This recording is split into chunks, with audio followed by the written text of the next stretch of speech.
ဒီဇလန်ကိုအစားပြရမယ်ဆိုတော့ငထွားရဲ့အကြောင်းကပဲစတင်ရမယ်။ဘာကြောင့်ဒီလိုစတင်ရတယ်လဲဆိုရင်တော့ငထွားရဲ့ဘဝနာကြီးချက်ခံစားချက်တွေကိုနားလည်စေဖို့ဖြစ်ပါလေ။ခေတ်ကာလကကိုလိုနီခေတ်နှောင်းပိုင်းမျိုးချစ်ဗမာတွေကနယ်ချဲတွေကိုဟိုတစုဒီတစုပျောက်ကြားစေဆင်နွှဲနေကြပြီးတော့မှနယ်ချဲတို့ရဲ့နေဝင်ချင်းရောက်လူပြီဖြစ်ပါတယ်။ဒီလိုချိန်ခါမျိုးမှာနယ်ချဲတို့ရေးကောင်းခဲ့စဉ်ခါကအရေးပါရာရောက်ခဲ့ရတဲ့မြို့ပိုင်ကြီးဦးတော်လူတယောက်ကတော့အခုလိုခေတ်ပြတ်နေချိန်မှာမြို့ပေါ်မှာနေထိုင်ရခွင့်မသာတော့ပြီမို့လို့မြို့ပြနဲ့အလံကွာဝေးတဲ့အင်းပြားမီရှိတဲ့ဒေါ်ရလေးမှာလာရောက်ပြီးဇက်မြုပ်နေထိုင်နေတယ်ဒီလိုနေထိုင်နေရမှာဦးတော်လူနဲ့သူ့ရဲ့အငယ်မယားခင်မကျွယ်နဲ့သူ့ရဲ့ပထမမယားကြီးနဲ့ရခဲ့တဲ့9နှစ်သားရွယ်ငထွားအပြင်သူခေတ်ကောင်းစဉ်တုန်းကကျွေးမွေးခဲ့တဲ့သူတို့ပဲလူလာကြီးဆိုသူတို့လိုက်ပါခဲ့တယ်သူ့ရဲ့ပထမမယားကြီးကတော့ငထွားကိုမွေးပြီးလာနေငယ်ချာမှာမိမယောဂနဲ့ကွယ်လွန်ခဲ့တယ်ဒီလိုနဲ့ဦးတော်လူကအင်းပြားရွာကလေးကိုရောက်ချင်းသူ့ရဲ့ပိုင်ဆိုင်မှုကိုတဝက်စီခွဲပြီးတော့မှတဝက်နဲ့အင်းပြားရွာစွန်စီမှာချမ်းအကျကြီးတစ်ချမ်းဝယ်ယူလို့အင်ကြီးတအိမ်ဆောက်လိုက်တယ်။လဲတချို့ကလည်းဝယ်ယူပြီးလူလကိုလောက်ကင်စေတယ်။ချမ်းတဲ့တဝက်ကိုတော့အိမ်နောက်ဘက်မှာရှိတဲ့ချမ်းထောင်တနေရာစီမှာဘယ်သူမှမသိအောင်မြုပ်နှံထားလိုက်တယ်။ဒါကိုလူရည်လဲလာတဲ့ခင်မကျွဲကရိပ်မိနေတယ်။သို့တော်လည်းဦးတော်တို့ပစ္စည်းတွေမြုပ်နှံထားရာနေရာကိုသူမသိဘူး။ဒီနေရာမှာခင်မကျွဲအကြောင်းကိုလည်းနည်းငယ်တင်ပြပါဦးမယ်။ခင်မကျွဲကပစ္စည်းဥစ္စာကိုလွန်စွာမမောတွေ့တာပြီးကာမရမလွန်စွာကြီးမားသူပါ။ဒါကြောင့်မြို့ပေါ်မှာရှိစဉ်ခါကတရေတရွေပေါင်းများစွာမျက်နှာပြအရာရှိပေါင်းများစွာနဲ့တွတ်သက်ဆက်ဆံပူပြီးနောက်ဆုံးမှမြို့ပိုင်ကြီးမုတ်ဆိုးဘူးဦးတော်လူနဲ့ပြန်ဝင်လက်ထပ်ခဲ့တယ်။ခင်မကျော်ကဦးတော်လူနဲ့လက်ထပ်ရခြင်းအကြောင်းကတခုပဲရှိတယ်။ဒါကတော့သူအလွန်မတ်မောတဲ့ပစ္စည်းဥစ္စာပဲ။ပြီးတော့ဦးတော်လူကအလွန်ကမှဩဇာနာကြီးမားတယ်မလား။ဒါကြောင့်မလို့သူဦးတော်လူနဲ့တရားဝင်လက်ထပ်ခဲ့တယ်။လက်ထပ်ပြီးနောက်မှာတော့သူကဦးတော်လူဘမှာအဆဆရရလူလီသေးမရှိအောင်မာယာနဲ့သိမ်းသွင်းထားခဲ့ပြီးတော့ဦးတော်လူရဲ့သားဖြစ်သူငထွားကိုလည်းမိခင်ရင်းနဲ့မကြပြုစုစောင့်ရှောက်ခဲ့တယ်။သူနေတဲ့ငထွားကိုဒီလိုပြုစုရတာကစိတ်ထဲကမပါအပေါ်ရန်တကားလောင်းထားခြင်းရဲ့တာအကယ်၍ဦးတော်လူသာမျက်ွယ်ပြုတ်သွားရင်ငထွားကိုလည်းအပြတ်ရှင်းဖို့အစီအစဉ်ရှိနေတယ်ဒီလိုနဲ့ခင်မကျော်ကဦးတော်လူရဲ့ပိုင်ဆိုင်မှုတွေကိုသိမ့်ပိုက်ဖို့ကြံစည်နေစဉ်ခေတ်ကာလရဲ့အခြေအနေကြောင့်ဦးတော်လူနဲ့အတူအင်ပြားရွာကလေးစီကိုလိုက်ပါခဲ့ရတော့တယ်ဒီလိုနဲ့သူတို့တွေအင်ပြားရွာကလေးစီမှာဇက်မြုပ်ပြီးနေထိုင်ကြတာက3နှစ်လောက်ရှိချိန်မှာတော့ဦးတော်လူစီမှာရှိတဲ့ပစ္စည်းဥစ္စာတွေကကုန်လူပြီဒီကဦးတော်လူရဲ့လူယုံလူလရဲ့လေအလုပ်ဝတာမိကိုအားထားရင်စားတော့ကြရတော့တယ်တပြေးပြေးနဲ့ချိန်ကာလကြာလာတာနဲ့အမျှဦးတော်လူကစိတ်ပြေးစီမှုဇရာရဲ့ထူထောင်မှုတွေကြောင့်ကျမ်းမာရွရွလာခဲ့ပြီးနောက်ဆုံးအိပ်ရတဲ့ဘုံဘုံလဲတာပေါ့အဲ့ဒီချိန်ကထွားကစနစ်သားရွရှိနေပြီအဲ့လိုဦးတော်လူအိပ်ရတဲ့လဲတာနဲ့ခင်မကျွဲမူလာကျဲတို့ကတပြေးပြေးပေါ်လွင်လာခဲ့တယ်ဒါပြေးခင်မကျွဲကလူလာကိုလည်းသူ့ရဲ့မာယာကြောခွင်းအလဲသွင်းခဲ့ပြီဒီနေ့အဲ့ဒီနေ့ကငတ်ထွားအတွက်လေးပြေးပြေးကုံဆုံးပြီးတော့မှမုံတိုင်းဒီအစာပြုတ်ဝင်လာတဲ့နေ့တနေ့အဲ့ဒီနေ့ကအမကြီးအမအကိုရေးစားလိုက်တာကွယ်အဲ့ရတဲ့ကဦးတော်လူရဲ့အတန်ကြောင့်ခင်မကျွဲတရားအိမ်ရှိစီမှာရွာသူတွေနဲ့အတင်းပြင်းပြောဆိုနေရကစူဆောင်ထလာပြီးတဲ့နောက်တောက်ရတစ်ခါကိုခတ်လို့ရော့တော့သေရင်းစိုးကြီးနေအခုဒီကိုမသိနိုင်သေးဘူးဒီလိုပြောပြီးတော့မှရေခွက်ကိုဦးတော်လေးရဲ့ပါဇက်အတွင်းအတင်းလောင်းထည့်တယ်ဦးတော်လေးကတော့ပါဇက်တော့မဟာသေးဘူးရေခွက်နဲ့အတင်းထိုးလောင်းခံရတာကြောင့်နှာခေါင်းတွင်းရေတွေဝင်ပြီးမွန်းကျက်သွားတဲ့မို့အတင်းကရုံးကန်နေရပြီဒီအဖြစ်ပြက်ကိုအိမ်ရှိမှစော့နေတဲ့ငထွားလေးကသူ့ဘေရဲ့အတန်ကြောင့်အိမ်ပေါ်တက်ကြည့်စဉ်မြင်သွားတယ်ဒါကြောင့်ငထွားရဲ့စိတ်ထဲသူ့ဘေကိုတနာသွားပြီးငိုတန်ပါလေးနဲ့မေမေလေးဖေဖေကိုအဲ့ဒီလိုကြီးမလုပ်ပါနဲ့တော့ဖေဖေသားဟုတ်ပြီမေမေလေးမအားရင်သားဖေဖေကိုရေတိုက်ပါမယ်ဒီလိုပြောပြီးတော့မှခင်မကျွဲစီကရေခွက်ကိုအတင်းဝင်လူတယ်အဲ့ဒီကခင်မကျွဲကသူ့စီကရေခွက်ကိုအတင်းဝင်လူတဲ့ငထွားလေးကိုစောင့်တွန်းလိုက်ပြီးသူ့လက်ထက်ကရေခွက်နဲ့ပြက်ပေါက်လိုက်လို့ရော့သေးချင်းစိုးလေးနင်းအဖေကိုနင်းပါသားနင်းပြုစုဂျာရင်နေတို့ညကငါတတ်မိတော့မယ်တကယ်ဘာမှသုံးစားလို့မရတဲ့သားဖဒေါ်သေးတာဗောကိုလူလာလှုပ်ကျွေးနေလို့သားငါထမင်းမငတ်တာဒီလိုပြောပြီးစောစောကရွာသူတွေစီကိုပြန်သွားလို့အတင်းပြင်းចောင်းဆောင်ရကိုပြန်ပြောနေပါတယ်အဲ့ဒီအချိန်မှာငါထွားတို့သားဖကတော့အိမ်ခန်းထဲမှာတူနဲ့တူဖက်ပြီးငိုနေကြပြီဖေဖေမငိုပါနဲ့တော့ပြီးတော့သားဖေဖေကိုဒီမိမကြီးနဲ့ဝေးတဲ့နေရာကိုခေါ်သွားမယ်ငါထွားရဲ့စကားကိုဦးတော်လို့မျက်ရည်ကြားကခေါင်းကိုညင်သာစွာခါရဲလိုက်ပြီးဒါအဖေပြောတော့သေချာနားထောင်ဖေဖေကတော့ဒီတောင်ကိုချော်နိုင်မယ်မထင်တော့ဘူးငါသားကိုအဖေနောက်ဆုံးမှာခဲ့ချင်တာကဘယ်လိုအကြောင်းကြောင့်ပဲဖြစ်ဖြစ်ဒီနဲ့ဒီချမ်းကိုဆုံးခွန်မသွားနဲ့တကယ်လို့ငါသားအရွယ်ရောက်လာတဲ့အခါကျရင်လူတွေရဲ့စိတ်ရည်အမှန်ကိုအရင်ဆုံးသိအောင်လေ့လာအဘော်ရတကလောင်းထားတဲ့လူတွေပေါ်ယုံကြည်မှုမထားနဲ့ငါသားအနေနဲ့လူတွေရဲ့စိတ်သဘောကိုသိရှိပြီးတော့ကိုယ့်ကိုယ်ထိန်းချောင်းနိုင်ပြီဆိုတော့တနေ့ကျရင်အဖေထားခဲ့တဲ့ဘုရားကိုကိုးကွယ်ပါအရှိရက်ကိုရှောက်လမ်းပါအဖေရဲ့အသက်ရွယ်ကိုရောက်တဲ့အခါမှာခိုင်မြဲစွာရက်တည်ပါနှက်ဆိုင်စွာဖော်ထုတ်ပါလူလေးအဲဒီကမှလူလေးအတွက်အရင်လိုဘဝမျိုးကိုပြန်လည်ရောက်ရှိပါလိမ့်မယ်ဦးတော်လူကကျမ်းမိုင်မကောင်းတဲ့ကြားကစကားအရှိကြီးပြောလိုက်ရတော့အလုံးမမောပန်းသွားတယ်ငါတော့ကတော့သူ့ဖေပြောတဲ့စကားအကြောင်းအရာတွေကိုနားမလည်ဘူးဒါပေမဲ့လို့သူအုံနောက်ထဲမှာမမေ့နိုင်အောင်ရှဲ့သွင်းထားလိုက်တယ်ခဲပါပြီဒါအဖေစကားကိုသေချာမှတ်ထားပြီးပါပြီအဖေမောနေပြီနားလိုက်တော့နော် ငါထွားကသူ့ဘေးအိယာထမ်းမှာရှိနေတဲ့ရေတွေကိုတုတ်သေးလိုက်ပြီးတဲ့နောက်ဦးသောတို့ကိုအိယာထက်စီမှာညင်သာစွာနဲ့ပြန်လဲအိတ်ဆက်စီတယ်ဒီအချိန်မှာအိတ်ရှိစီကဟောပြောရင်ဆိုရင်ကိုလာတော့မှပြန်လာပြီကဲကောင်မရီငါကိုလာတော့ထမင်းပွဲပြင်ပေးလာအောင်မယ်နင်တို့ပြန်ကြတော့အဲ့လိုမူနဲ့နဲ့ချဲပြစ်ခင်မကျွဲအတန်ကိုကြားရတယ်။ဒါကြောင့်ငါထွားကနာကြီးစွာနဲ့အန်ကိုတင်းတင်းကြိတ်ပြီ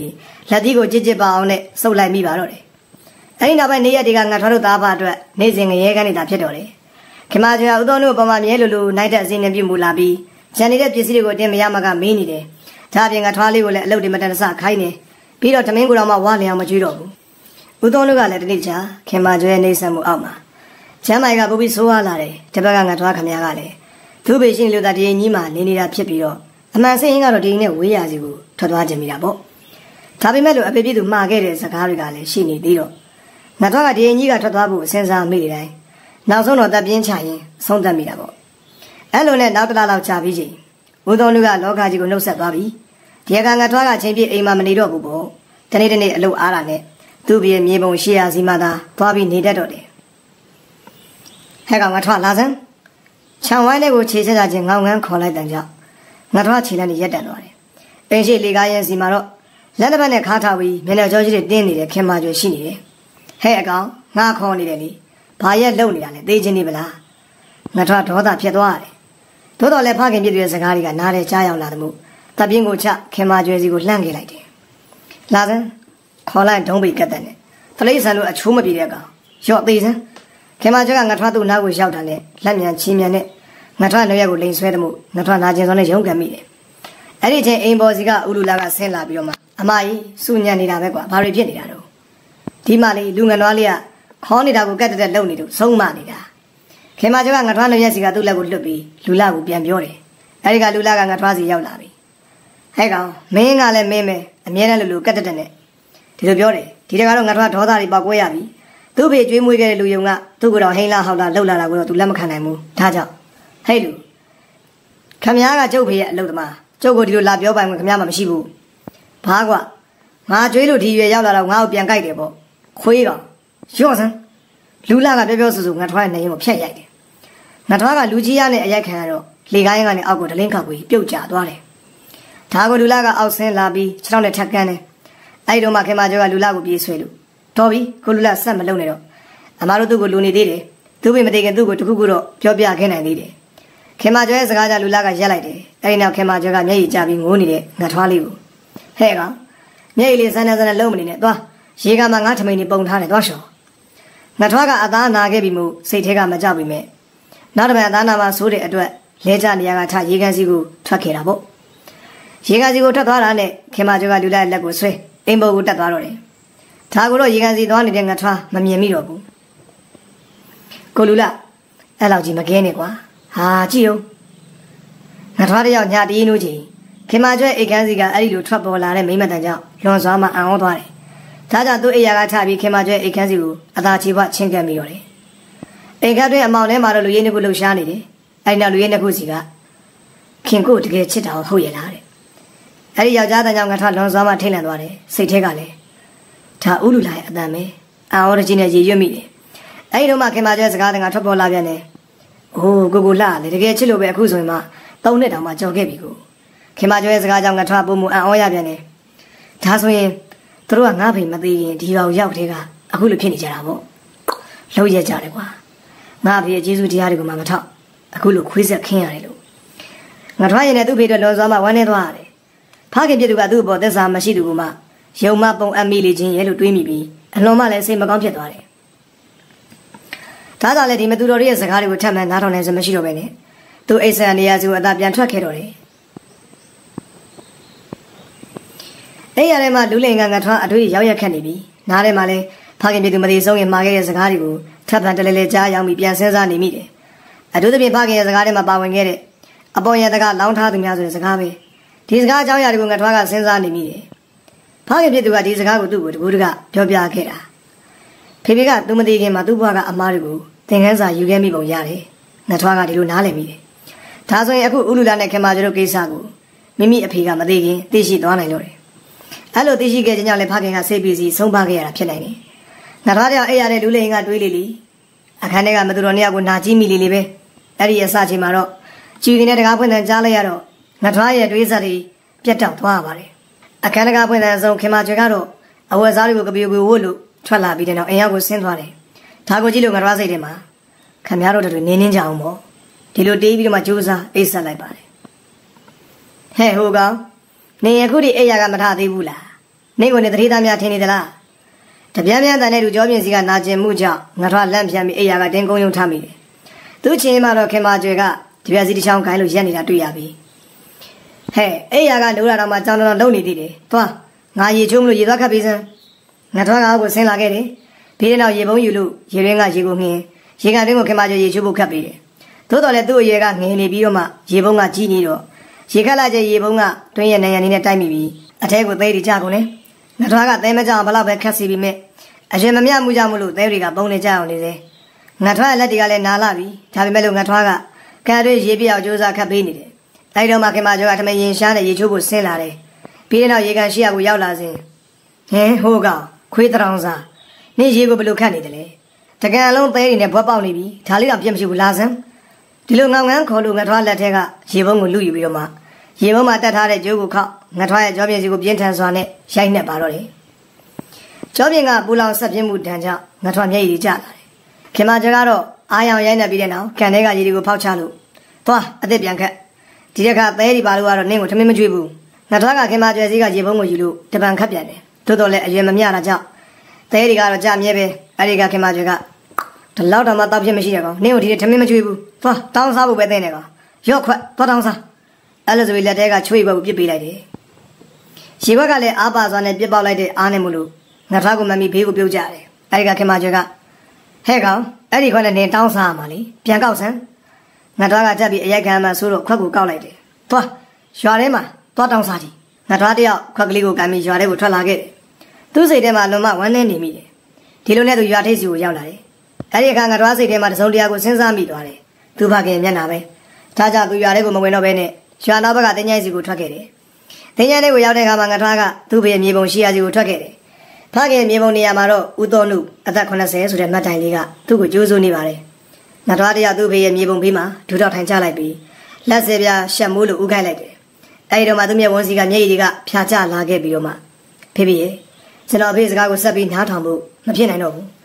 အဲဒီတော့ကျွန်တော်ဒီနေရာကနေထွက်သွားတော့မယ်ငါထွားတယောက်တည်းဦးတော်နုရဲ့မြေပုံဘေးနားမှာထိုင်ကုန်နေမိတယ်ခင်မကျိုတယောက်ကတော့ငါထွားခတ်ပေးထားတဲ့ရည်တွေကိုအနယ်စစ်ချိုးလိုက်ပြီးဖေးလင်းပြင်စင်းလို့လူလပြန်လာစောင့်မျှော်နေတာပေါ့ဒီလိုနဲ့ရွာဦးเจ้าစီကစွန်းစားခြင်းအုံမောင်ခောက်ပြီးလောက်ချိန်မှာတော့လူလတယောက်လေတွေကပြန်ရောက်လာတယ်ဒါကြောင့်ခင်မကျိုကလူလကိုခြံဝါးတီထွက်ကြိုးဆိုပြီးတော့မှကိုလူလအတော်လေးပင်မလာပလားရင်ခင်မကျိုရဲ့မူနုနဲ့ပြောကြောင့်လူလကအားရပါရရှိမောပြီးဟောဒီကကိုလအချစ်ကလေးကိုတွေ့လိုက်ရတော့ပင်မနာလေးပြောက်ကုန်ပါပြီကွာအိုးသွားပါခင်မကျိုနဲ့လူလတို့နှစ်ယောက်တယောက်နဲ့တယောက်ဖတ်ရဲလို့အိမ်နဲ့လှမ်းဝင်ခဲ့ကြတယ်သူတို့အိမ်ကရွာစွန်းမှာရှိနေတာကပဲသူတို့အတွက်ပုံမပြီးအဆင်ပြေနေတယ်အဲဒီလိုနဲ့အိမ်ထဲရောက်တော့လူလကအော်တအိမ်လုံးနဲ့တိတ်ဆိတ်လို့ပါလားခင်ဟိုကောင်လေးကိုအိုးသူ့ကိုခင်မနဲ့ကလေးကခွက်တလုံးပေးပြီးရွာထဲမှာသွားတောင်းစားခိုင်းလိုက်ပြီဟာခင်မင်းအဲ့လိုလုပ်လို့မဖြစ်ဘူးလေကိုလူလာတို့သူ့ကိုမေးစရာရှိသေးတယ်လေဟုတ်သားပဲခင်ကလည်းသူ့ကိုငကိုကလေးကမုံရင်ဆွဲရှိနေတော့မနက်ကရေကခိုင်းတာလေအစင်မပြေတာနဲ့ရိုက်နှက်ပြီးနှင်ချမိတာအဲ့တော့အခုခင်တို့ဘယ်လိုလုပ်ကြမလဲခင်မကျွဲစကားကြောင့်ကိုလူလာကစဉ်းစားတယ်ပြုတယ်အဲ့ဒီနောက်တော့ကိုလာတို့သူ့ကိုအချော့တက်ပြီးလိုက်ခွင်ုံကလွဲလို့ဘာများတတ်နိုင်အောင်မလဲခင်ဒီနောက်မှာတော့လူလာတို့နှစ်ဦးကရွာထဲမှာငါထွားလေးကိုလိုက်လံရှာဖွေကြပါတော့တယ်ငါထွားတရားသူ့ဖခင်မြေပုံနားမှာငိုရင်းကဘယ်ချိန်အိပ်ပျော်သွားတယ်မသိအနားကိုကက်လာတဲ့ခြေတံကိုကြားမိလို့ဖြတ်ကနေလန့်နှိုးသွားပါတယ်ဒီတော့မှလူလေးကတော့ဘုံနဲ့တပါးနဲ့မွေးဖွားလာပြီးမဲ့နန်းနေထားလေတော့သူ့ကမြထင်သလောက်မတောက်ပနိုင်ရှာဘူးသနာစရာပဲကြည်လင်ပြတ်သားလာတဲ့တန်တစ်ခုကသူ့နားကထွက်ပေါ်လာသမှုငါထွားလေးကအိမ်နေရာကလူလက်ထလိုက်ရှာကြည့်တယ်သူနဲ့ဘေးပတ်ဝန်းကျင်မှာတော့လူသူတယောက်မှရှိမနေဘူးဒါကြောင့်ငါထွားလေးကလန့်သွားတယ်အဲ့ဒီတော့မှကောင်လေးမင်းငါ့ကိုလိုက်ရှာနေတာမလားအပင်မန်းကံပြီးရှာမနေနဲ့ဇေယျပုဂ္ဂတာလာခဲ့မင်းနဲ့ငါကရှေးရစဲရှိလို့စုံခဲ့ပြီဆိုတော့မင်းကငါကကယ်တင်ပေးရမှာပေါ့ကွာအဲ့ဒီအတန်ကသူ့နားကထပ်မပြီးထွက်ပေါ်လာပြန်တယ်သူ့ရဲ့စကားထဲမှာတုတ်တန်တွင်ကဇေယျစီလာခဲ့ဖို့ခေါင်းနေတော့ငါထွားလေးကလည်းသွားတယ်မသွားတယ်ချိန်ဆနေမိတယ်နောက်ဆုံးတော့ငါထွားလေးလည်းသွားဖို့ဆုံးဖြတ်ပြီးဇေယျရှိရကိုလှမ်းခဲ့တော့တယ်ဇေယျနာရောက်တဲ့အခါမှာတော့ဇေယျပေါ်မှာထိုင်နေတဲ့လူတယောက်ကိုငါထွားလေးကလှမ်းမြင်လိုက်ရတယ်အဲ့ဒီလူကအသက်အရွယ်အားဖြင့်60ဝန်းကျင်လောက်ရှိမယ်လို့ထင်ရပြီး စုပ်ဖာနေတဲ့သပင်အယောင်မိန်နေတဲ့ပစိုးခွက်ထောက်နဲ့ညစ်ထေးလေးတိုက်ပေါ်အင်ကြီးတစ်ထည်ကိုရင်ဘတ်ဟာပြဝတ်ဆင်ထားတယ်။သူ့ရင်ဘတ်မှာလည်းထိုးခွင့်မင်းကြောင်တွေကအင်ကွက်တွေတန်းရှိနေပါတယ်။ဒါကြောင့်ငါတို့လေးစိတ်တဲ့ဒီလူကြီးကိုကြည့်လို့လူလူစမ်းကြီးပဲလို့မှတ်ချက်ချမိတယ်။ကောင်းလေးငါ့ကိုအကဲခတ်မိနဲ့အပေါ်ကိုတက်လာခဲ့။ငါထွားကလည်းဇရက်ဘောကလူလူစမ်းကြီးရဲ့စကားကြောင့်ထပ်မှန်ပြီးအကဲမခတ်တော့ပဲနဲ့ဖြစ်ချင်အပြည့်လို့ဆုံးဖြတ်ပြီးဇရက်ဘောကိုတက်ခဲ့တယ်။ခဲထိုင်းစနေသားနေတဲ့ရည်တက်ကလေးမင်းအခုခံစားနေရတဲ့ဒုက္ခတွင်ကလွတ်ချင်ငါနောက်ကိုလိုက်ခဲ့။အေးမင်းအနေနဲ့မနစ်နာစေရဘူးစိတ်မညစ်စေရဘူး။သမင်းလည်းနှက်မအောင်စားရမယ်။ကဲဘယ်လိုလဲလိုက်မယ်မလား။ဟမ်